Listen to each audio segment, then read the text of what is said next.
Bien le bonjour à tous. Donc, j'espère que jusque-là, mes humbles podcasts vous plaisent, même si j'ai réécouté le premier que j'ai fait. Ouf. Bonjour. Alors, oui, en fait, je m'appelle Titouan et je vais vous apprendre comment parler aux femmes. Mais je parle pas trop fort parce que j'ai peur que papa, maman me coupe le wifi. C'était un peu ça.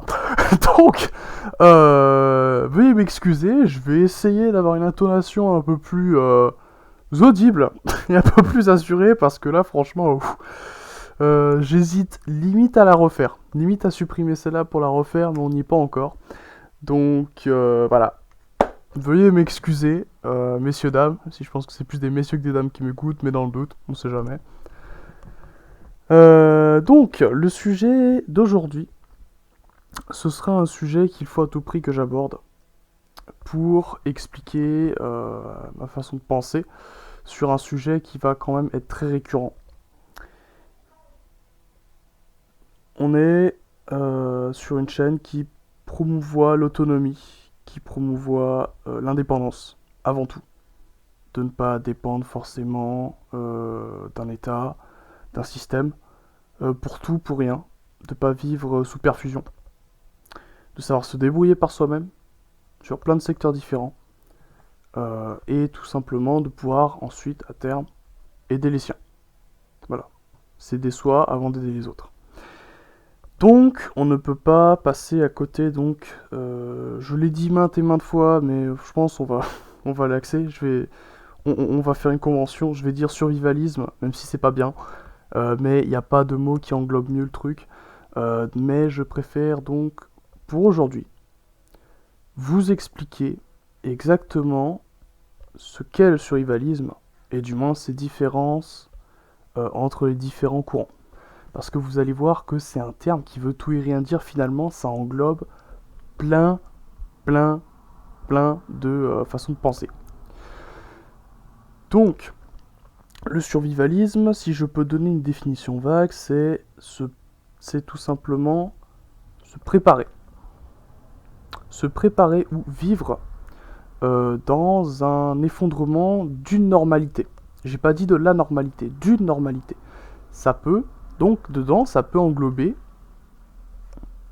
une rupture, ça peut englober une période de chômage, tout comme une catastrophe naturelle, tout comme une guerre civile, tout comme une pandémie, tout comme un incident nucléaire. Voilà.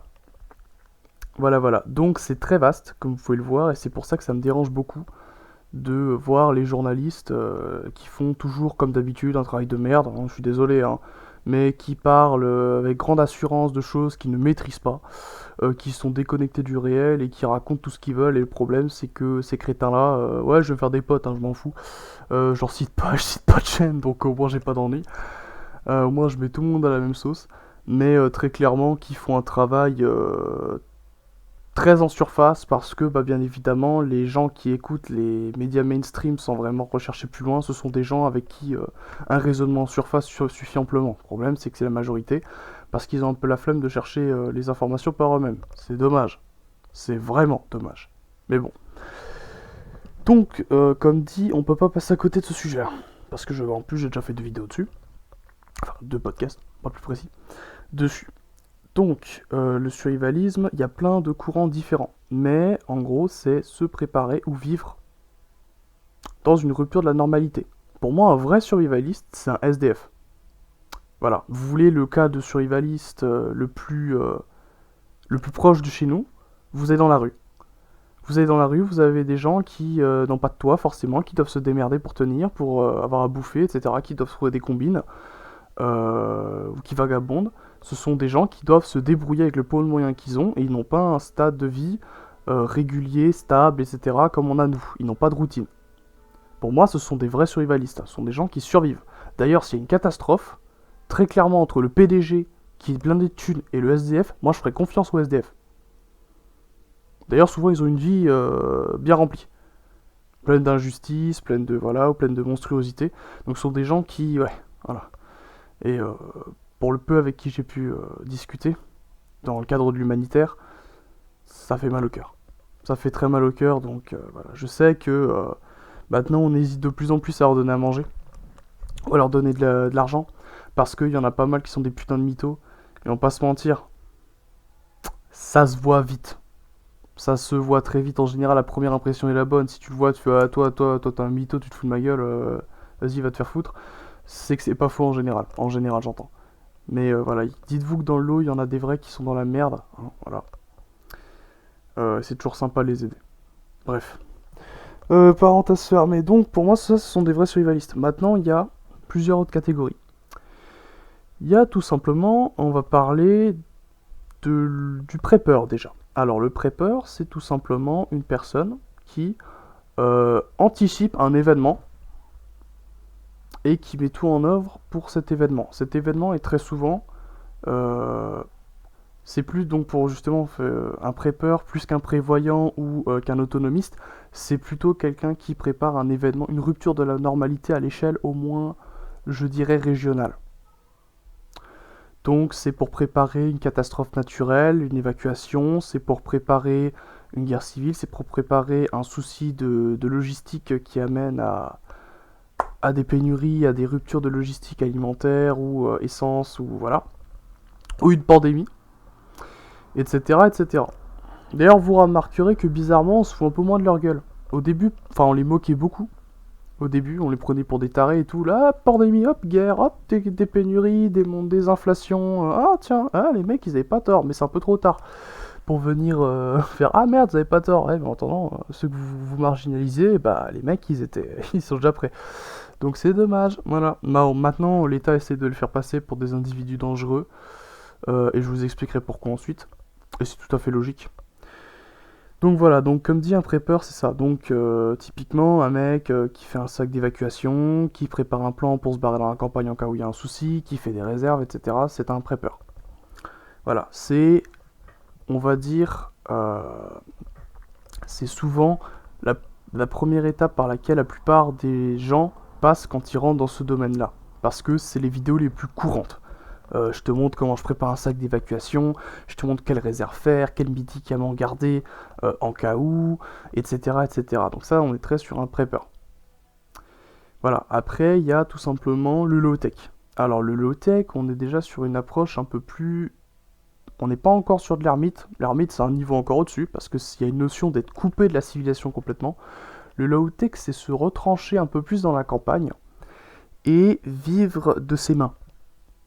Donc avoir un gros potager qu'on cultive à la main, qu'on savoir réparer les choses par nous-mêmes, avoir notamment, souvent il y a quand même une notion d'autonomie aussi beaucoup. Donc souvent le low-tech c'est un dérivé de l'autonomiste, j'y reviendrai plus tard. Mais le low-tech c'est vraiment quelqu'un qui veut retourner aux sources de la Terre, qui veut retourner aux sources de ses ancêtres, parce qu'il estime très souvent que la société est devenue trop décadente aujourd'hui. Et donc ils préfèrent revenir aux bases, aux sources. Voilà. Et en général, ceux qui le font sont très heureux à la fin. Ensuite, donc il y a l'autonomiste, qui est normalement la première étape avant de devenir low-tech en général. Ou alors quand tu es low-tech, tu deviens aussi autonomiste. L'autonomiste, donc c'est une personne, je m'identifie là-dedans en tout cas, enfin, on peut pas s'identifier complètement parce que c'est pas des classes. En général, on a un peu de tout, mais voilà. C'est des gens qui estiment qu'ils ne veulent pas attendre un effondrement. Ils ne veulent pas attendre un effondrement de leur réalité ou d'une réalité ou de la réalité pour agir. En fait, ils veulent se détacher au plus possible du système pour moins dépendre. Truc tout bête, avoir une autonomie énergétique avec des trucs de l'énergie verte au lieu de payer par mois et se faire soulever par les impôts. Ils veulent avoir un minimum d'autosuffisance en termes alimentaires pour éviter d'acheter de la merde au supermarché parce que ça coûte une blinde. Ça coûte une blinde pour ce que c'est souvent plein de pesticides, etc. Même les trucs soi-disant bio, il y a quand même pas mal de combines on trouve pour que... voilà. Donc même là encore c'est un peu discutable. Mais voilà, on est très là-dessus. L'autonomiste, il veut se débrouiller par lui-même, à fond, avant de demander à l'État, voilà. C'est le gars qui aura des extincteurs, des couvertures de survie, enfin des couvertures anti-feu, pardon, qui aura ignifugé sa maison et ses vêtements, et qui, en cas de feu, va d'abord agir pour régler le problème par lui-même, avant d'appeler les pompiers. C'est quelqu'un qui, quand sa bagnole ou son fourgon ou quel engin motorisé soit-il, quel que soit l'engin, tombe tout simplement en panne, et bah d'abord il va essayer de se démerder par lui-même, avec les connaissances qu'il a acquis au fur et à mesure, par des biais de formation, des stages, pour avoir fait certains métiers, ou tout simplement qu'il demande à des potes. Voilà. Tout bon survivaliste, en général, a un pote mécano. On va pas se mentir. Ou médecin. C'est un des premiers trucs que tu fais en termes de relations sociales. Parce que c'est super utile. Ou un mec qui est dans l'armée. Voilà. Quand j'étais pompier volontaire, bah, on avait les infos un peu avant tout le monde. C'est pour ça que j'ai pu réfléchir sur la vaccination. Bref, c'est pas le sujet. Ça glisse. Du coup, même si je m'en fous, j'assume. Mais voilà, donc c'est toujours pratique. Et par conséquent, son mode de vie est basé là-dessus. Donc c'est pas juste comme un prepper, c'est j'ai un sac en cas où, j'ai des réserves en cas où, je check un peu vite fait, dans le meilleur des cas je m'entraîne un peu, il y en a plein qui le font pas et ça c'est pas une bonne idée, je pourrais en reparler plus tard. Mais voilà, ils sont pas rythmés par ça. L'autonomiste, si. L'autonomiste, et tout comme le low-tech, va d'abord favoriser son mode de vie. Donc souvent il va faire du travail soit à la maison en télétravail, soit faire un travail qui demande pas trop d'heures ou qui est très très flexible sur ses horaires. Qui a des sources d'argent diverses et variées, que ce soit passif, etc. En général, j'entends. Voilà. Voilà, ça c'était pour l'autonomiste. Ensuite, donc, il y a une caste très détestée, et à juste titre, qu'on appelle les Dark Preppers. Tout est dit dedans. S'il y en a qui m'entendent, les mecs, c'est de bonne guerre, le prenez pas mal. Hein. Mais c'est pas ouf. Donc, en général, ce sont des espèces de kékés qui ont vu trop de films et qui sont persuadés que quand il y aura un quelconque effondrement, et bah tout simplement, il va prendre les armes, piller la moindre maison, se battre, combattre constamment, défoncer des portes. Enfin, il pense qu'il a l'entraînement physique et mental d'un membre des forces spéciales et qu'il y a la logistique qui va derrière. Or que non, c'est pas le cas. Mais bon, passons. Et du coup, ils sont très mal vus parce que, en fait, déjà, c'est eux qui, majoritairement, qui donnent la mauvaise image de tout mouvement survivaliste. Et en fait, c'est complètement déconnecté de la réalité en plus, très clairement. C'est des mecs qui sont complètement déconnectés de la réalité parce que, bah, on va prendre un exemple tout bête. Entre le prepper, entre l'autonomiste et entre le dark prepper, là, on va dire, il y a eu la pandémie. On va prendre un truc simple. Il y a eu la pandémie. Bah, franchement, l'autonomiste il s'en foutait, il était en campagne, il était loin de tout, à part entendre quelques sirènes et voir des hélicoptères dans le ciel, il est pas plus sympathique que ça, il s'en fout. S'il devait faire le peu de courses qu'il devait faire, je devais juste mettre un masque, ils sont pas les couilles. En général, il a un terrain à lui ou un petit bosquet, donc il peut sortir ses chiens, voilà, courir, se balader, faire des trucs. Gérer comme ça, s'il a des gamins, en général, ils ont une famille. Il a des gamins, bah, il peut les gérer comme ça, pour éviter qu'ils pètent une durite au fin fond de leur appartement. Il a son autonomie en termes alimentaires, etc. Donc pour lui, il n'y a pas grand chose qui a changé honnêtement, à part de trois petits détails. Le prepper, même s'il vit en ville, il a des réserves, donc ça l'évite de sortir toutes les 4 secondes. Il se tient au courant. Il est prêt en cas où ça dégénère, même si il n'y a pas eu plus besoin que ça en général. Mais en tout cas, voilà, sa préparation lui a permis de, voilà, et surtout il a appris à analyser les risques, etc., le signe, pour justement, voilà, et il a profité du temps qu'il avait pendant le confinement, au lieu de se gratter les couilles devant Fortnite, d'apprendre des choses, de bricoler, de tester, de s'entraîner, que ce soit physiquement ou mentalement. Bref, voilà. Le Dark Prepper, bah lui, bah, j'ai mes fusils, voilà. Et puis après, il a dû faire le mouton comme tout le monde, il a dû aller faire les courses constamment, il a été pris de court. Mais il a des fusils. Il a des fusils, ça va. Voilà. Personne se tape sur la gueule, du coup, il a pas d'excuse de sortir pour déglinguer son voisin. Mais il a des fusils. Voilà, vous comprenez mieux maintenant pourquoi je dis qu'ils sont assez mal vus et qu'ils sont assez déconnectés de la réalité. Voilà. Donc, comme dit, donc la communauté survivaliste en général sont des gens qui sont dans le réel. On est rarement sur, du moins qui sont un minimum investis, j'entends, hein, pas juste des mecs qui ont fait un sac des vagues pour se donner une bonne conscience, ça suffit pas. Mais qui sont vraiment investis, sont des gens qui sont dans le réel. Ce sont des militaires, ce sont des pompiers, ce sont des gens qui se font des travaux physiques, ce sont des agriculteurs, ce sont des gens qui sont dans de l'humanitaire, enfin ce sont des gens qui sont confrontés au réel, qui voient que le monde n'est pas forcément joli. Et justement, ce qui est très drôle, c'est que les gens qui réfutent ces façons de penser-là, en fait, sont les gens les plus déconnectés de la Terre possible. Ce sont des gens qui vivent sous perfusion constamment, mais qui ne veulent pas avoir dans leur entourage des gens qui veulent prendre leur destin entre leurs mains. Parce que vous allez voir des mecs qui ont vécu dans les îles, qui connaissent que c'est un ouragan, je peux vous assurer que pour eux, c'est pas inconnu comme façon de penser et d'être. Pour eux, c'était normal. Vous allez 1 à 2 générations, grand max, 3 générations, vous êtes très jeune, 3 générations en arrière. Vous regardez vos ancêtres, vous leur dites, vous allez les voir, s'ils sont encore en vie, s'ils le sont plus, bah voilà. Mais vous venez, vous faites, ouais, regarde, je fais des réserves et tout en cas où, dans ma cave, j'apprends à me défendre et tout, bah je sais me débrouiller pour réparer mon moteur et je sais faire de l'agriculture. Ils vont te rigoler au nez, enfin ils vont te rire au nez, ils vont faire, bah ok, c'est bien connard, on savait tous faire ça en fait. À part les petits bourgeois, sinon on savait tous faire ça. C'est normal pour nous. Voilà, et pourtant c'est pas si éloigné que ça. Donc très clairement, c'est une façon de penser qui est très critiquée, mais critiquée par encore une fois une élite bien protégée, bien à l'abri. Et encore, tant que la bulle est là. Tant que le système les protège. Donc en général, on a un peu de tous ces archétypes. Voilà. On a un peu de tous ces archétypes et ça apporte bien plus que juste d'avoir un stock de bouteilles dans ce grenier. Vous apprenez plein de compétences, vous nouez des liens avec des gens qui ont des valeurs. Donc des gens sur qui vous pourrez souvent compter. Vous apprenez plein de choses, vous vous entretenez physiquement parce que... il faut refaire de la langue. Excusez-moi. Vous vous entretenez physiquement parce que bien évidemment c'est le premier truc qu'il faut tenir. Si vous êtes un crottin de merde, ça va pas le faire. Voilà. C'est pour ça d'ailleurs aussi ça me fait rire les mecs qui sont tout le temps sur les forums, mais ils sont jamais en dehors. Ils préparent jamais grand chose, mais qui racontent toujours leur vie.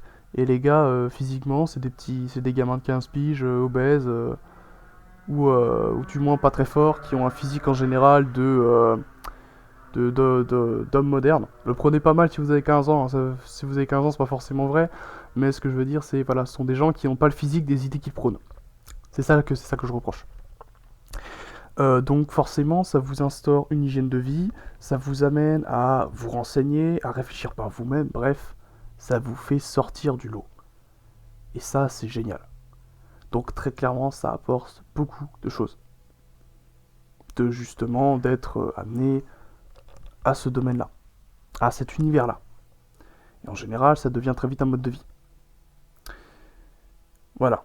Donc ça c'était un peu pour les explications, donc voilà, ou même quelqu'un qui met de l'argent de côté, en cas où il se fait virer, ou qui a justement des réserves, en cas où il est malade et il n'a pas trop envie de sortir, c'est pareil, c'est une forme de survivalisme. Voilà. Donc, maintenant la question est, d'accord, pourquoi est-ce qu'on se fait cracher dessus alors que c'est juste des mecs qui vont récupérer des plantes dans les bois ou qui font des réserves de flotte au cas où? Bah c'est simple. C'est très simple. L'État veut déresponsabiliser le citoyen. C'est très socialiste comme façon de penser, mais l'État veut déresponsabiliser le citoyen au maximum. Il veut l'infantiliser. Parfois, je vois les lois qui sont mises en place et les façons de penser, même comment les gamins sont éduqués. Je vois la société actuelle, c'est une cour de récréation à ciel ouvert. C'est un truc de fou. Donc, avoir des gens qui disent ouais en fait je veux avoir ma propre électricité, je veux cuisiner la plupart des choses moi-même.